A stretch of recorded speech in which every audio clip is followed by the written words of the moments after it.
Welcome everyone. My name is Mike, and I use he/him pronouns, and I'm a board member here of the Peace and Justice Center. And for those who don't know me, I have been an activist in San Jose since about,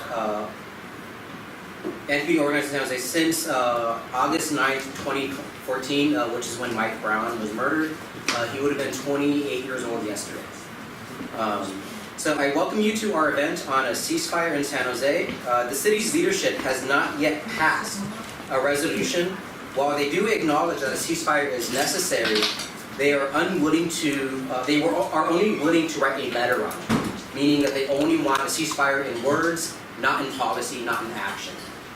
And so this event here is, Matt is here to try to show that Matt Mahan is wrong and that the ceasefire is actually an important San Jose issue. He does not believe so. So this forum really has two goals. One, educate people on the ways in which a ceasefire directly impacts the everyday lives of people here in San Jose. And two, encourage people to take action and sign a petition, because without education, we cannot have a winning political movement. And so the goal of this forum is to really teach people different ways in which a ceasefire is important to San Jose, so that way we can have conversations not just here, but also with our friends and our family, and hopefully create a winning political movement. So our first speaker is Sharat Lin.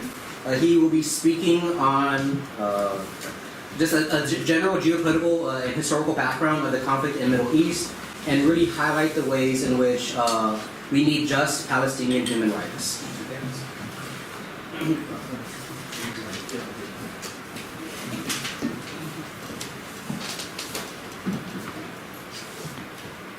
Yeah, thank you, Mike.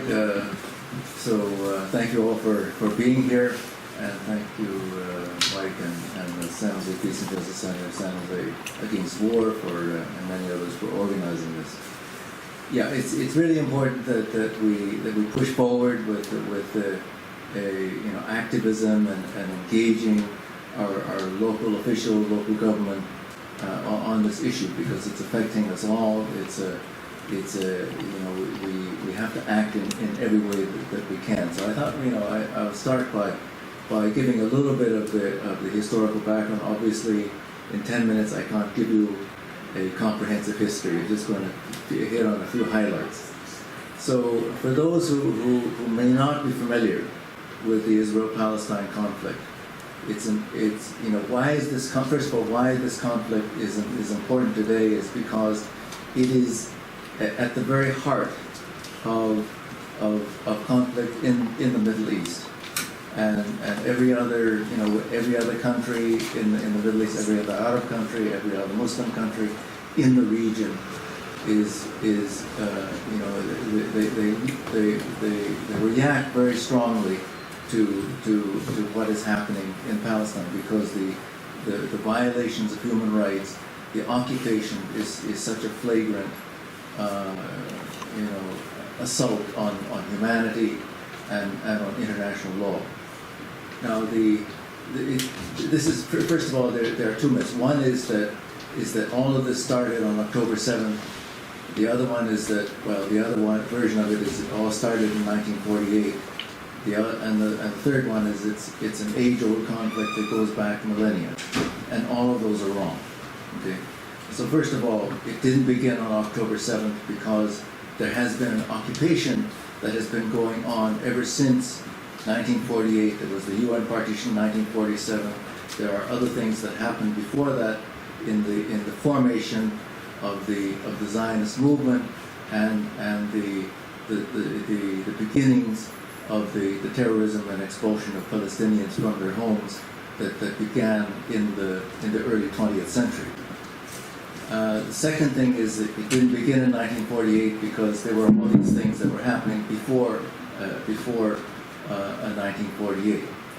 The World Zionist movement actually began in 1897 with the World Zionist Congress that was held in Basel, Switzerland. Theodor Herzl was the convener of this convention, and it launched a movement to create a Jewish homeland.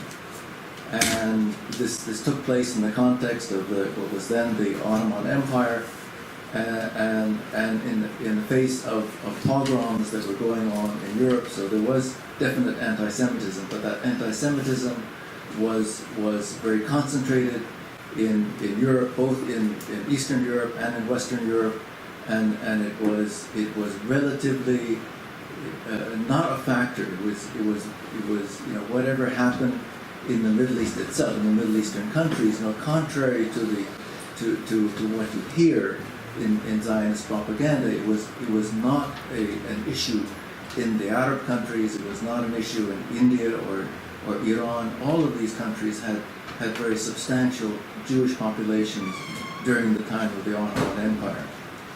And so it really begins, it's a problem of Europe, and of course this becomes accelerated with the Holocaust. And the World Zionist Movement was conceived before the Holocaust. It was about creating a homeland with a mythical notion that you had a people without a land, namely the Jews, who didn't have a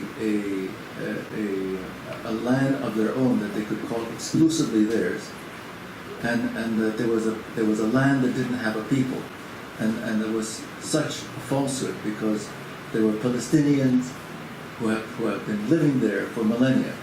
Now it's true that at one time, if you go back more than 2,000 years ago, there was Judaism, there was no Christianity, there was no Islam at the time. And so if you talk about just tracing religious roots, the Jews go back further than the Muslims and the Christians. But that doesn't erase the fact that there were people living in that land, and that their residence in Palestine has been continuous, generation after generation, from thousands of years ago to the present. And that for the most part, these people, these Muslims, Christians, and Jews, along with Bedouins and others, lived together in harmony. They lived side by side as neighbors, and things really became very difficult because the World Zionist movement not only sought a Jewish homeland, which was exclusively Jewish, but then launched these Jewish militias, these Zionist militias, I should call them. And the first of the major militias was the Haganah, that was founded in 1920. And so the Haganah began to launch these what really amount to terrorist attacks against Palestinian villages and Palestinian homes.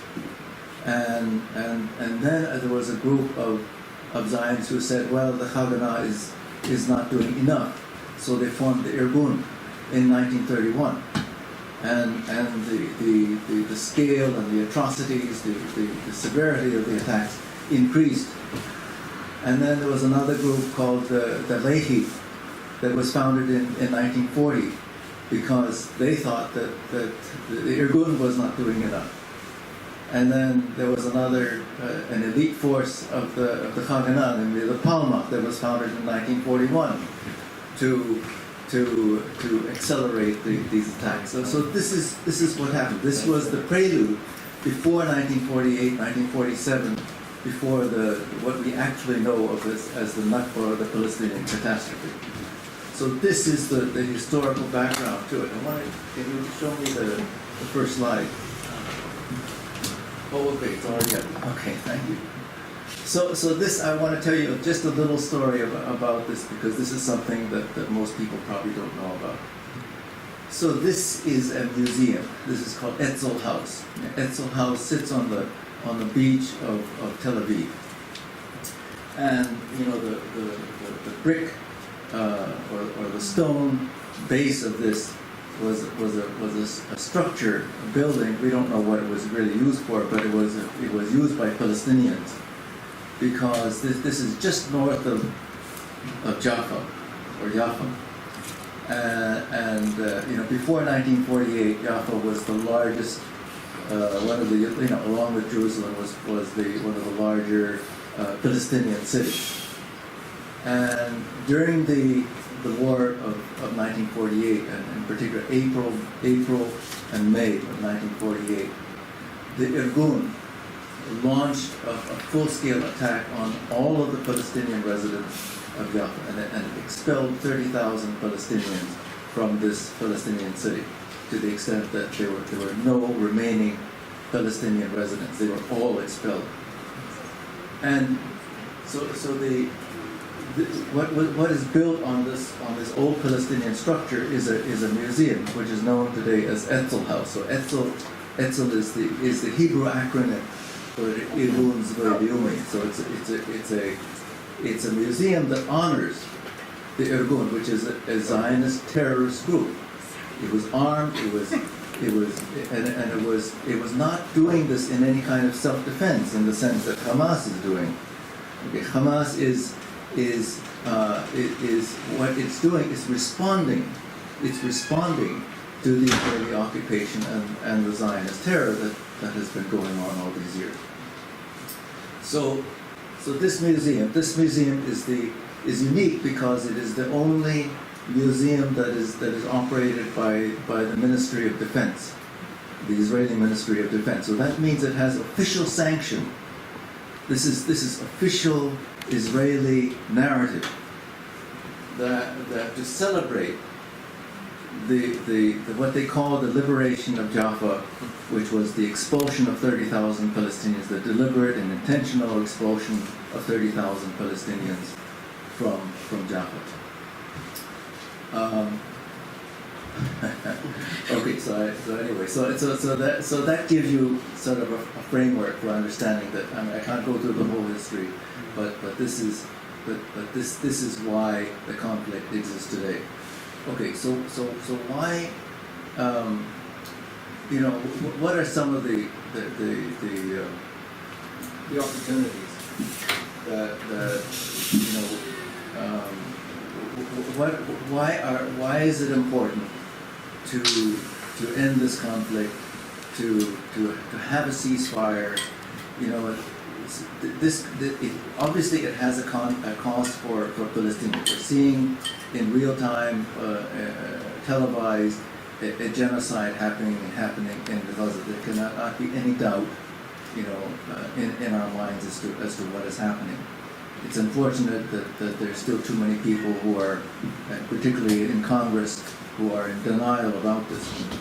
But in addition to that, there are the physical costs that other speakers will go into about what it's costing U.S. taxpayers, what are the opportunity costs in terms of how we here in the United States could enhance our public infrastructure, our healthcare, and so on. There are the reputational costs that damage U.S. credibility, because the U.S. is continuing to play a very one-sided role, and therefore, most countries in the world do not believe that the United States can be any kind of a credible peacemaker. So what the U.S. can do in a positive way is severely damaged by its support, this one-sided support for Israel. And finally, there are the social costs that cause divisions in our society. We don't want those divisions, but those divisions are not caused by ceasefire resolutions. They are caused by this ongoing conflict, this ongoing occupation that is dividing our society. So if we end it, then we end this source of division. And also it's a factor that is not only tearing us apart, it is also actually tearing Israeli society apart. So for the benefit of Israeli society, and you have to realize that that people who are near to the wall see this all the time. They passing these. I mean, every time I pass through one of these Israeli checkpoints, it's very intimidating. I shiver because to see this kind of militarized infrastructure, but it's also permeates in throughout Israeli society because Israelis perceive that they need to carry arms, that they need to give to high school students a submachine gun to carry when students go on a field trip. I mean, this is the situation that Israelis are living under. They don't have to live that way if they learn to live in peace with the Palestinians and grant equality to Palestinians. Thank you. Right on.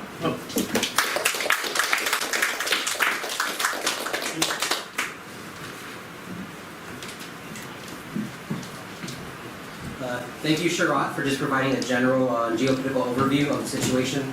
It's really important for us to kind of like have a common narrative before we start to really delve in deeply about how this affects everyone today, at least in San Jose. So our next speaker is Omar, who is a Palestinian American who is originally from Gaza and is a community member that has been participating in and organizing in the Bay Area around Palestine for the past 10 months. He has been helping with the Palestinian summer film series at the Arab American Cultural Center of Silicon Valley, and as a means to advocate and bring communities together. He also helps with civic engagement committee of the Muslim Community Association. He has a bachelor's degree in software engineering and teaches Sunday school. Omar will be talking about how he and his family have been affected by the genocide and ongoing ethnic cleansing, what Palestinian liberation struggle looks like, and the importance of taking daily action. Welcome, Omar.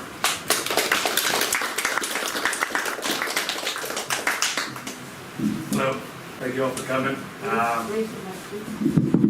You can probably hear me too, it's a small room. That's great.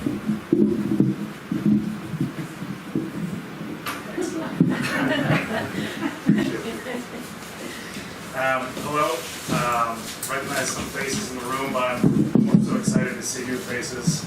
Thank you. Can you hear me now? Yeah. Cool. Did you hear me before too? Yeah. Okay, either way, we're good. Thank you for the introduction. Born and raised in San Jose, originally from Palestine, from Gaza.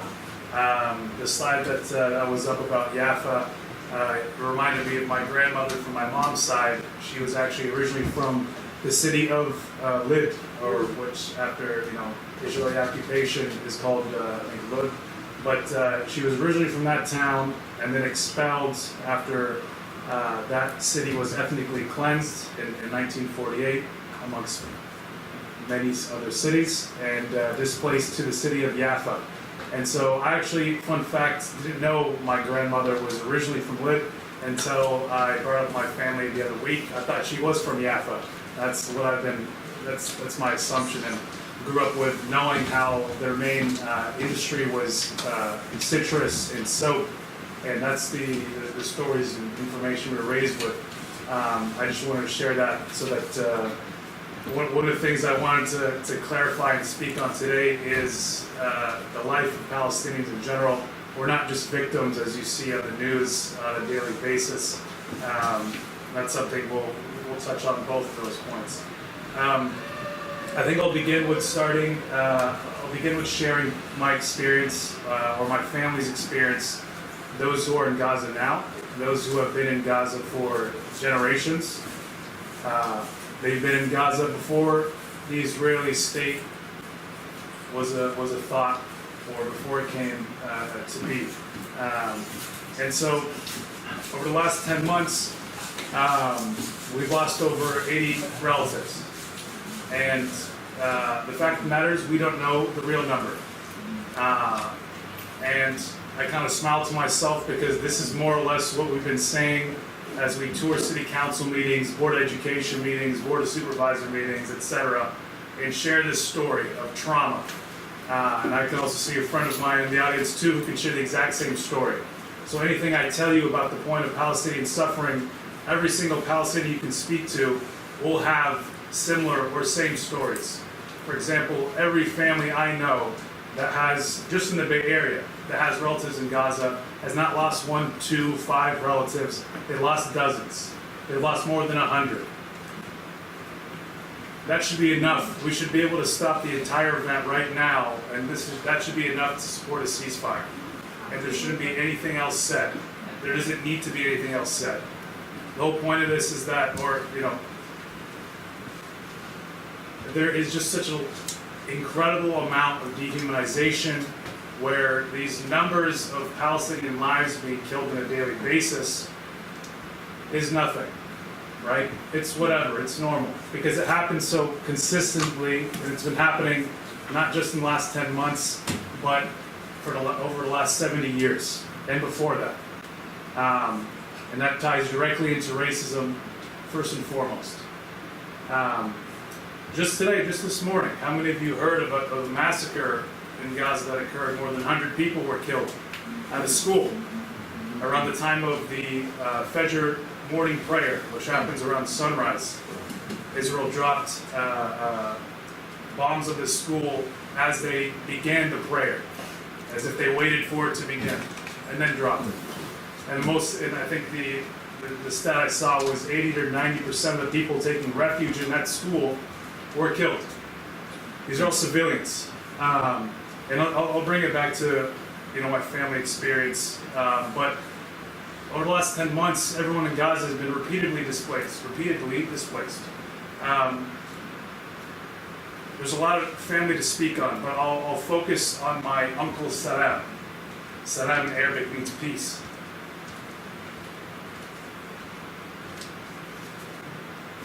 Apologies. Sometimes it kind of just hits you. You gotta compartmentalize and speak about this stuff. And yeah. In this moment, I remind myself what my cousin told me, who came from Gaza recently, and she said that in general, people see what's going on and they have tears, and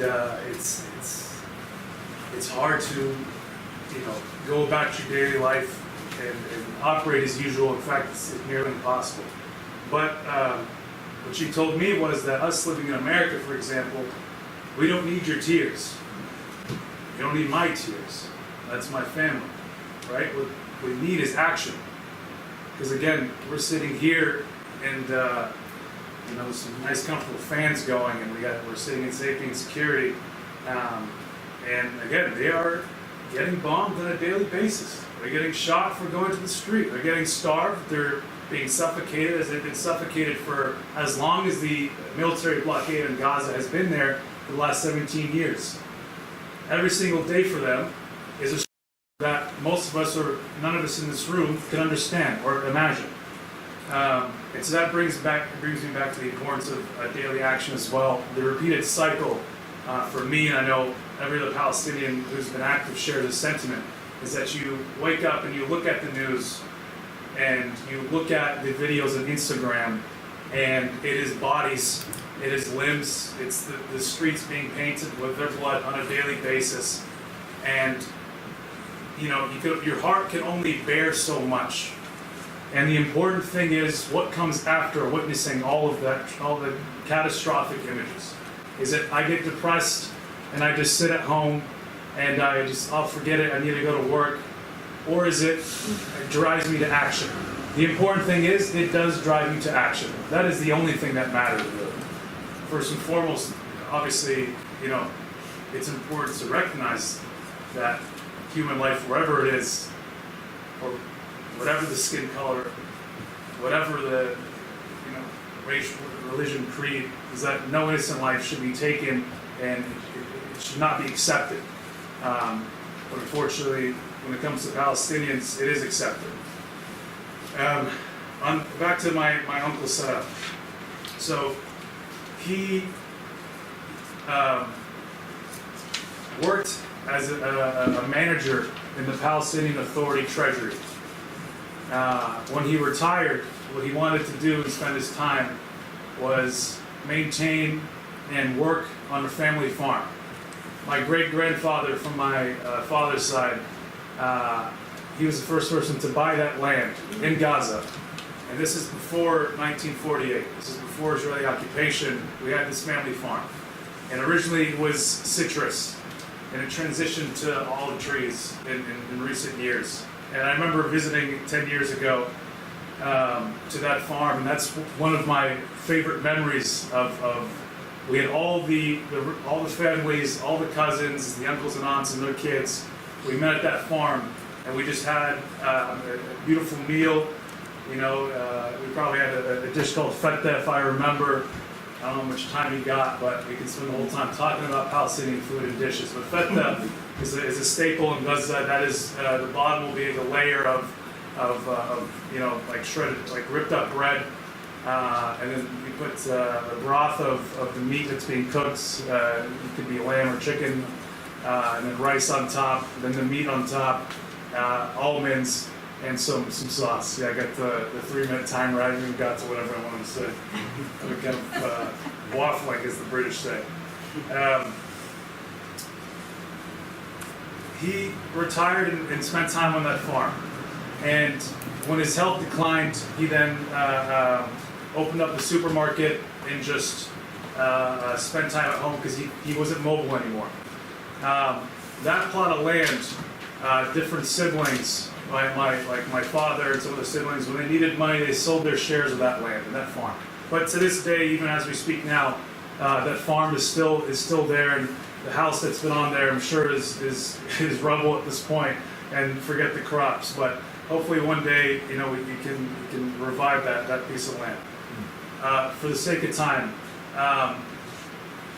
my uncle Saddam passed away. He didn't pass away. He was killed. He was due to this genocide a few months ago, and so he's diabetic, and he needed kidney dialysis as well.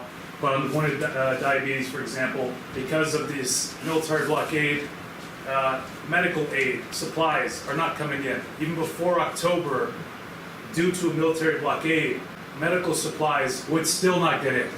Hospitals, yes, they were not bombed, they were still bombed in a couple of years. Not to the degree we're seeing now, but the suffocation of daily life on the point of the healthcare system was still there prior to October 7th. To the degree where if you needed an operation, you need to get permission, a permit to leave, either to go to an Israeli hospital or to Egypt or to Jordan. Who can do that? People who are only rich, because if you can pay to have insurance, they can go. If you don't, you're paying out of pocket, and it's ridiculously expensive. So he needed kidney dialysis, but the only hospitals at that point that could give that were, I think, there's just one. And they had a system of listing priority patients. He was not a priority patient, could not get kidney dialysis. So liquid built up in his legs. He got to the point where he was told he needed a double leg amputation, and the news alone, I think, put him in shock. He went unconscious. And his cause of death wasn't even known. It could have been a stroke, but because there were so many things going on with being diabetic without insulin, needing kidney dialysis, and other things, like he passed away. And how did he pass away? This was the image. His son took him to the hospital, and because there aren't any beds, they laid him on the floor. And his other son managed to find a donkey cart to pull a mattress from their home and wheel it to the hospital so that his father can at least be on something. But as he was wheeling it, they got the news that my uncle Sam passed away. And he's just one person who, again, what's the number now of how many that are dead? Well, you look up, maybe it says 40,000. Look up other reputable sources, more than 100,000, considering those who are under rubble and under areas which are inaccessible, particularly the north. And so it's just a reminder. I know I'm short on time, and I wanted to speak on more outside of my aunt. My first aunt, she passed away for a similar reason, weeks before him, actually. She also needed kidney dialysis, and she got to a point where she had a lung infection in addition to when you can't get dialysis and you can't treat that, what happens is you can't use the bathroom. That waste then builds up in your body. I'm not an expert, but it creates a lot of complications, and she died from that. That's not an easy way to go out. And that is just on the point of not having access to medical supply healthcare alone. On a daily basis, again, they are being bombed, they're being shot for walking in the street. Many stories I've heard from my father, from friends that they had. For example, one of them where you have dozens of families staying in one single house. You have 130 people staying in one household area. The inside is packed. In the courtyard, they have tents. And actually, my other uncle's family, they've been in a tent, a makeshift tent, that's built by a plastic tarp held up by two metal rods, and they've been in that for months now. And in the summer, because it's really hot there, you can't stay in that tent.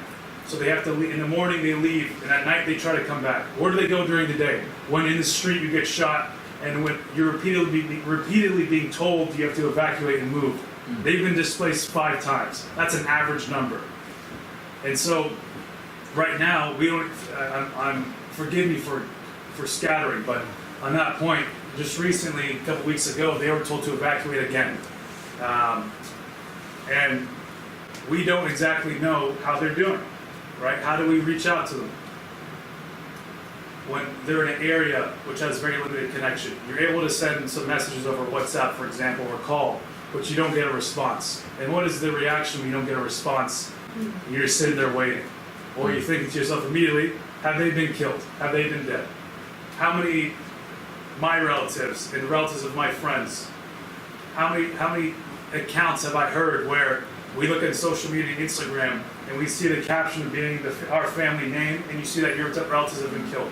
I have a friend sitting in the crowd right now who had 5 relatives killed, and the way she found out was via Instagram, right?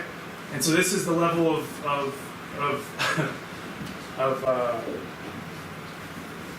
I mean, it's overall just ridiculous. I'm out of time, so the thing I wanted to. Thank you. I think the important thing to understand or to leave with is that, again, I don't say all these points of trauma and depressing details for you to take pity and for you to feel bad and sad, right? You should. That's the initial reaction. But the only way that you leave here having, benefited from this, and the only way that we can help is if you do figure out, in my life, knowing the people that I know, with the job that I have, and the skills that I have, what can I do? And at a minimum, there's things that everyone can do. For example, calling your elected officials on a daily basis.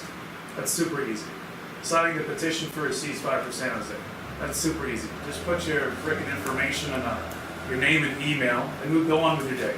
And a lot of things like that on a consistent basis, if you do them, it does make a difference.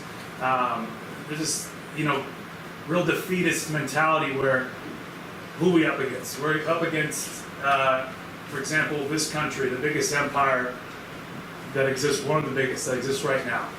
And if that is who we're up against, there's no point even trying, even starting. But one of the things I've learned in the last 10 months, it's one of the things you're really born with as a Palestinian, is that it's your responsibility to try. That is it. The reality of the situation is the occupation may go on for 10, 20, 100, 200 more years. Let's say it goes on for 400 more years. It doesn't matter. The only thing that matters is you do everything in your power right now, and as long as it takes, and you try to get as many other people to do the same. And that's all you can do. To sum it up, there are things that are out of your control, and there are things that are in your control. Affect the things that are in your control with the resources that you have, and that's the biggest takeaway to have. So I know it's pretty general, but if it really takes an effect in your heart, then it will drive you to figure out what those specific actions are over time. And it's easy. For example, it starts with education, and it starts with figuring out how you can help, how you can show up. And if you don't, come see me after this. Ask us during the panel. This room is filled with the third of this room are regular people I see coming out to events, which is fantastic. But the point of bringing it up is there are many people who would love to show you the way and show you the ropes. It's another beautiful thing is that everyone here, there's a lot of diversity in the room as well, which I think is fantastic and the way it should be. All right, thank you.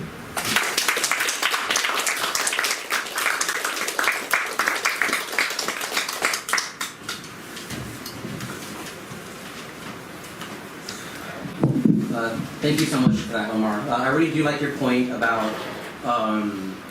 this isn't just an abstraction. This is an actual thing that is happening.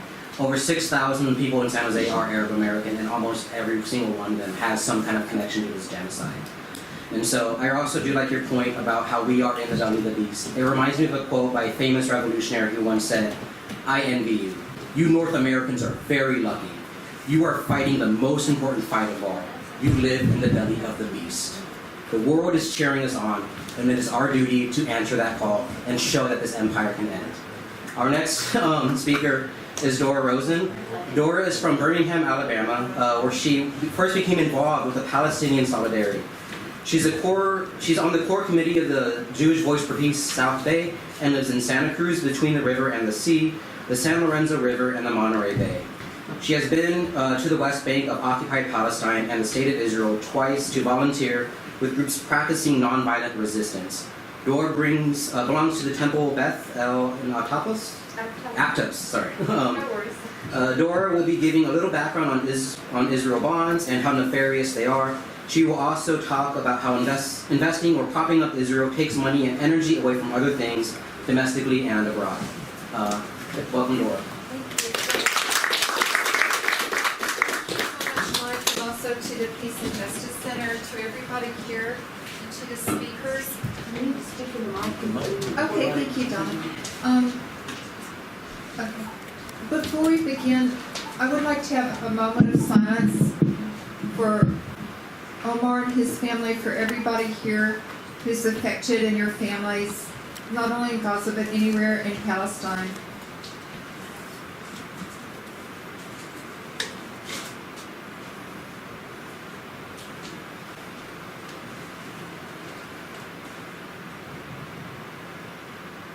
So my family is, I always like to say we're Jewish, all the way down. And that's why I really completely feel never again for anyone, ever. And I don't know if you could, oh, here we go. Here's the first slide. And that's really what Omar, I believe, was speaking to. That's, however you can feel called to protecting people and protecting our planet. This, for instance, this is, I don't know if any of y'all also have Jimmy Panetta as your, I always call him my misrepresentative in Congress. But he's, that's who he is. He's head of our district in Congress. And this is outside the county courthouse in Santa Cruz. And for Hiroshima Day, a bunch of people got together and they decided to have a vigil right in front of his office. And as you can see, the main thing was trying once again to get him to do anything, or at least quit supporting Israel so much.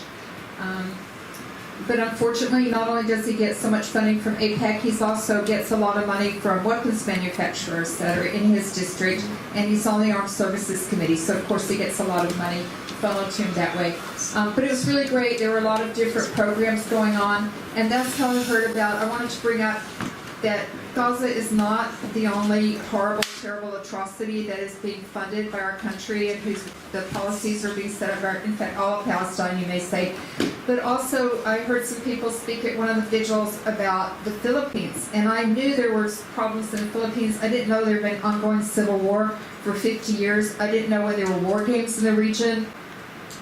Since it was called war games, I thought they used dummy bombs and dummy ammunition, but no, they actually use live weapons that the U.S. sells, and a lot of the aid, aid that goes to the Philippines is really simply going to sell them weaponry and material that is just that we're through it, because either it's too old or we've come up with ways to spend money on more, better bombs.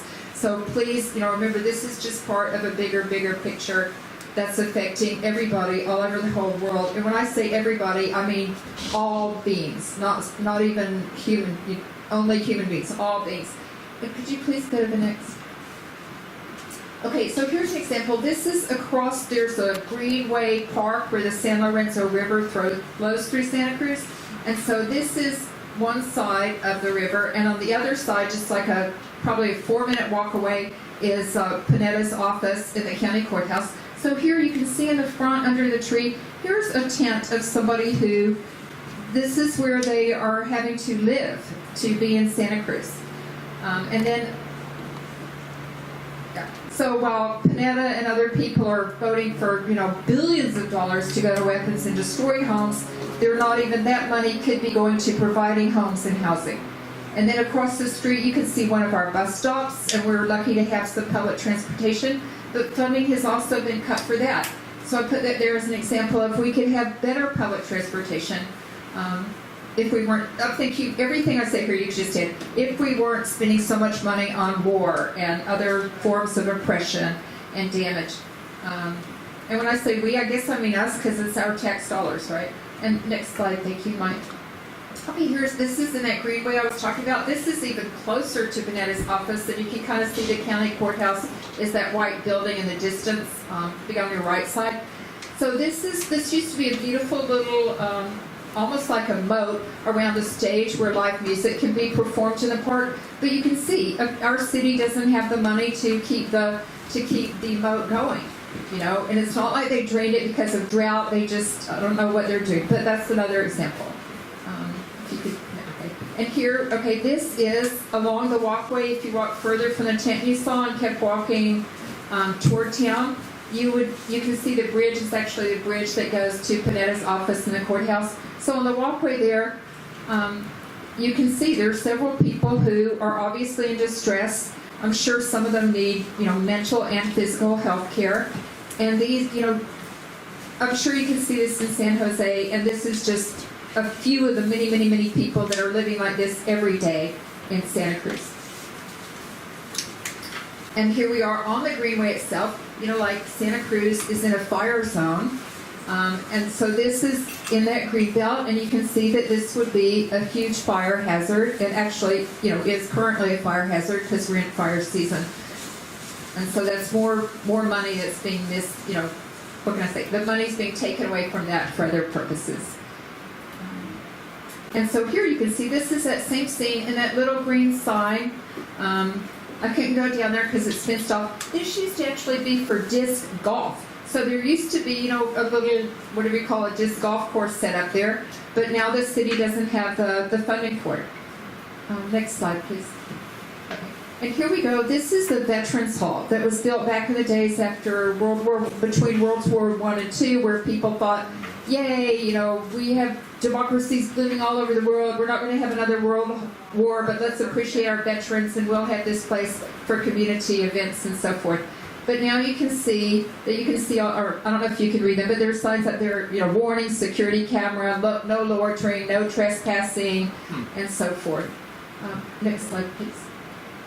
And that's just also like a 1-minute walk. It's 1 block off the river, basically. And for those of you who've been to Santa Cruz, this is right by the town clock. This is our downtown post office. And it's a place where unhoused people and street people, and really a lot of people would just sit on the steps. And a while ago they fenced it off, and they pretended it was a construction site. They had, chain wire fencing, and it said construction zone. Then they just dropped all pretense and just put up these signs like, don't come in here even though it's a public building, right? Don't even sit on these really wide steps. Next slide, please. And this is around the side of this is on the front of the post office going over to one of the main streets through town. And somebody has actually built their own tiny mobile home right here. I wanted to show it. Next slide. I'm here, but Santa Cruz is a very aspirational place. So this is one of the signs that's in front of one of our grocery stores that, I shop there a lot myself because, I'm one of the people that's very privileged to live in Santa Cruz and be able to afford to buy organic food there. And this is the sign I see every day when every time I go into it. And of course, I agree with that. I think we all do. But then, but I think we can also see this sign is super ultra aspirational, and let's all keep aspiring to it. Because here's a gentleman who also feel he's benefiting from white privilege, because I don't know if a person of color would be allowed to just set up a massage table and sleep on the street. But that's what this guy's doing because I guess he doesn't have another better place to go. And this is right on our main street. But you know what? There are solutions, and we're let's all do our best. But if you can see the red awning underneath this beautiful Art Deco residential building, this is one thing where unhoused people and other citizens in Santa Cruz have gotten together. They have a homeless garden project and they don't own. They use the plot of land on the city outskirts, and they grow vegetables and flowers. And they're volunteers, including themselves, that come and have group meals when they work there. So people are growing things there, and they're also learning trades. And several of them have been through this program and been able to get jobs based on their training and their experience. And also the Homeless Garden Project helps people get access to other social services and housing. And so this shop here is they sell a lot of the goods that are made there, and also there are different craftspeople that also sell their wares there, and then they donate some of the profits to go back for the homeless housing project. And that does serve a small number of people. Thank you. Okay, and so here's another one. Okay, I mean, one thing too that I really enjoy is we have a lot of public art. This was commissioned to celebrate the Chinatown, and when Chinese people first came to Santa Cruz, like the Filipinos and the Japanese and any other Asians and a lot of other people, they were completely marginalized and basically living down this area, which is by the river, and was flooded out. Finally flooded out for good, and the people moved away in the 50s. But this gate was put up to commemorate the Chinese people who lived here in the community. And so I put it here as another sign of hope, where people who had been, not even ignored, but kind of malignantly neglected and exploited for the most part, now their contributions are being recognized in their presence. And this is another, Santa Cruz has a lot of good points, and one of them is, this is a statue that is actually, it is to the real heroes of war, and that is basically people who are suffering under the effects of all the weapons and all the fighting and killing. And so this was, I believe this was put up in conjunction with the local Vets for Peace chapter in Santa Cruz. So it's right in one of our public areas, across from that post office. And so I guess my last point would be, let's turn over a new leaf, America. And I think there's one final slide. Okay, and so this is going back, this is Nasreen. Her family, she's of Iraqi and Iranian heritage, but one of her grandfathers was a doctor. Gosh, I'm not sure where exactly he was in Palestine, but he was working as a doctor there, a medical doctor. And so he actually experienced and witnessed the Nakba firsthand. This made her she said it's been in her family blood ever since those days to really work a lot for justice. And I'm sure that y'all are going to join in that now. Thank you so much for listening. And also I do have one last thing, is that while I was at this vigil, a woman came through, her name's Dorah, and then she brought these stickers from her niece. Her niece and her niece's family are living in a tent, just as Omar described for his family. They've been displaced so many times, and yet she's still her name is Amna. She has gone, this teenage girl, she's taken time to go online and use her creativity and make these beautiful stickers. And then there's also, this is something with a QR code if you would like to donate to her family's GoFundMe, because Rolo was saying she has 30 members of her family that she's trying to bring. And to bring it back to Panetta, he has not been willing to talk to her, and he also has not met with the Filipino people that have been requested to meet for him for, for at least 2 years. So thank you all so much.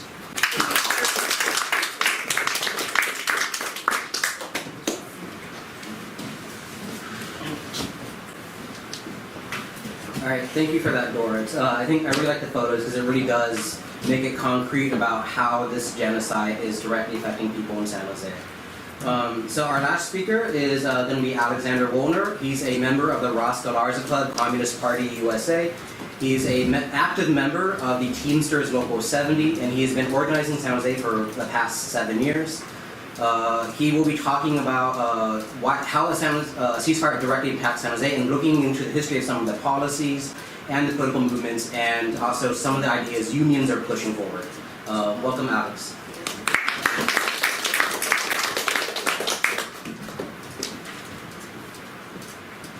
Thank you, Mike. One second. One second.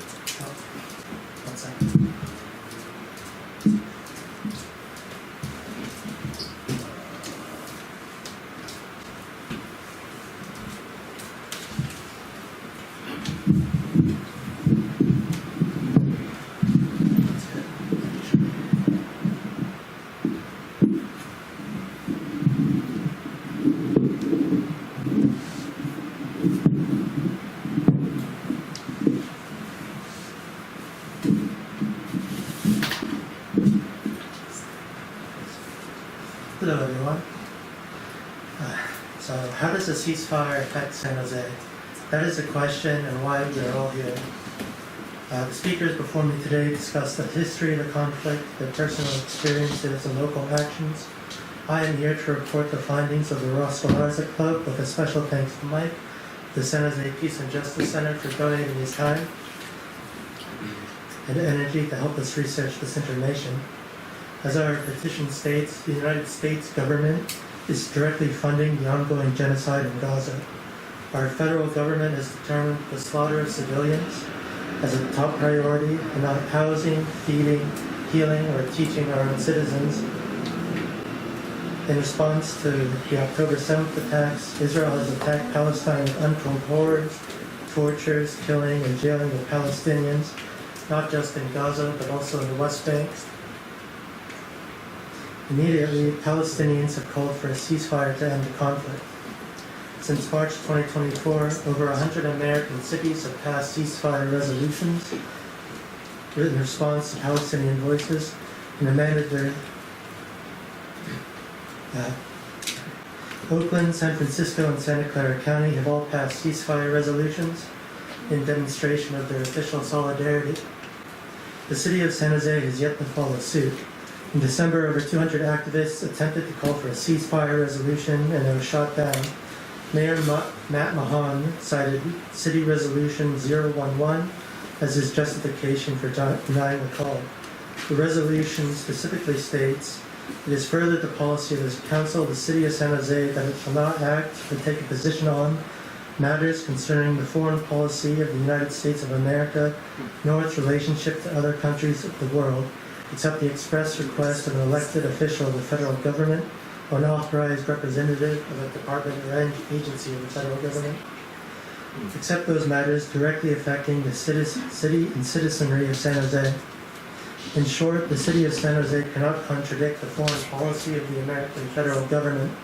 With this specific resolution, Mahan seemingly defeated calls for the ceasefire for now. We looked into this policy and it has an absolutely fascinating history of how it emerged and how it continues to be applied in the present day. With Mike's help, we have developed a working historical model to explain why this policy exists. And by knowing its history, it gives a way to see how it impacts us in San Jose and gives us a way to overturn it. The policy dates back to July 10, 1979. Before we look into why it was passed, we need to examine the political situation in the 70s. Two forces dominated at the municipal level. One was the emerging tech sector, and the other was a real estate pro-growth sector. Janet Ray Hayes was a significant force in San Jose. She was elected to city council in 1971. She became vice mayor in 1973, and the city elected her as mayor for 1974 to 83. As reported in 2010 by Scott Harold of the Mercury News, she represented tech and moderate growth. A group called the Fearsome Foursome dominated the city council. They were Lawrence Pegram, David Runyon, Joe Cola, and Al Garza. They controlled 4 of the 6 positions and managed to implement their policies. They represented the pro-growth sector. Throughout the duration of Hayes' leadership, she constantly clashed with the Fearsome Foursome over various policies. The most notable arena was foreign policy. In 1974, Hayes solidified plans for Foreign Trade Zone number 18, which was intended to attract foreign investment capital to San Jose to develop the tech sector. It was one of her prouder moments and paved the way for nascent companies like Fairchild Semiconductor to prosper. Starting in 1974, she visited Taiwan multiple times. Most notably, she visited Taipei and Tainan. Her official trips directly violated the Shanghai Communique of 1972, which was an agreement in which the American federal government would only acknowledge one China with Beijing as its capital. Formal visits to Taipei and signing agreements with the Republic of China undermined the official stance of the United States. She did this multiple times in an effort to attract foreign investment and trade in San Jose. Even in 1977, she signed an agreement with Tainan, which officiated a sister city relationship. To this day, San Jose regularly contributes financial and cultural assistance to Tainan and vice versa. In 1978, Al-Gaza wrote a letter denouncing Hayes for not prioritizing urban growth.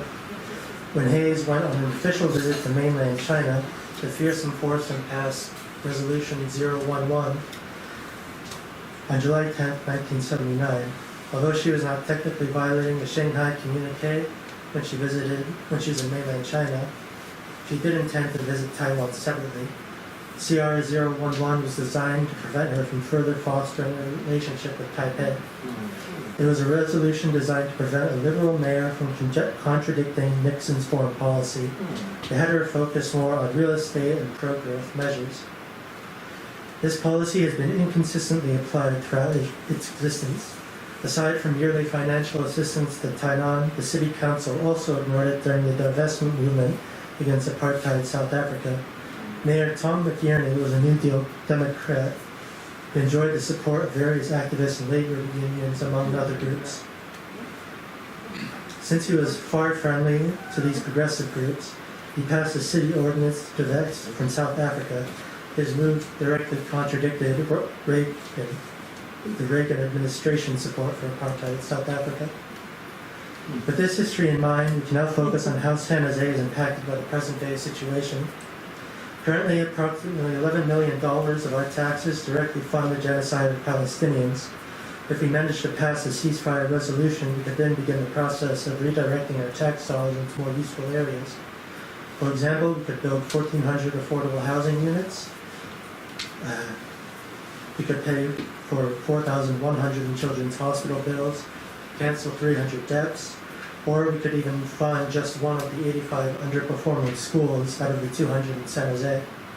It would allow us to better prioritize the needs of San Jose. Even currently, we have identified at least 11 of the 230 unions in San Jose that support a ceasefire. For example, SEIU Local 521, which has 53,000 members, states the following. Our call for a ceasefire is a call for peace, rooted in the pain that SEIU members are feeling, from the Jewish member concerned for his son's safety in Tel Aviv, to the Muslim member who immigrated to this country from the Middle East to escape war and violence, to the hundreds and thousands of SEIU healthcare workers who see themselves and the healthcare workers in Gaza who have been killed trying to save lives. They further demand that their elected officials bring an end to the violence because they do not want the conflict to escalate into a regional war. They want the government to send aid and want long-term solutions. OPEIU 39 passed a resolution in June declaring that its workers will defend student encampments as well as other matters related to a ceasefire. They are doing this because they declared their solidarity with the Palestinian General Federation of Trade Unions, and it's called for labor unions here to stop the flow of arms into the country. Local unions openly recognize the necessity to call on a ceasefire to promote peace in the Middle East. Unions are the largest workers' organizations in the country, and their calls for ceasefire have profound effects on the political and economic situation here. These are the workers of our city, and they make the world run. We could either follow the lead of activists, or we could follow the lead of unions.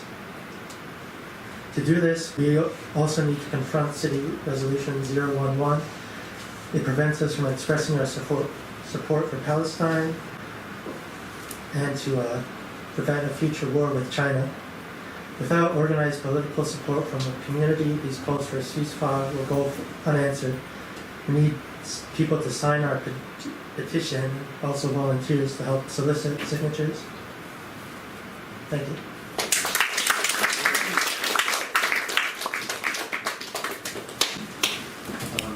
Thank you so much for that, Alex.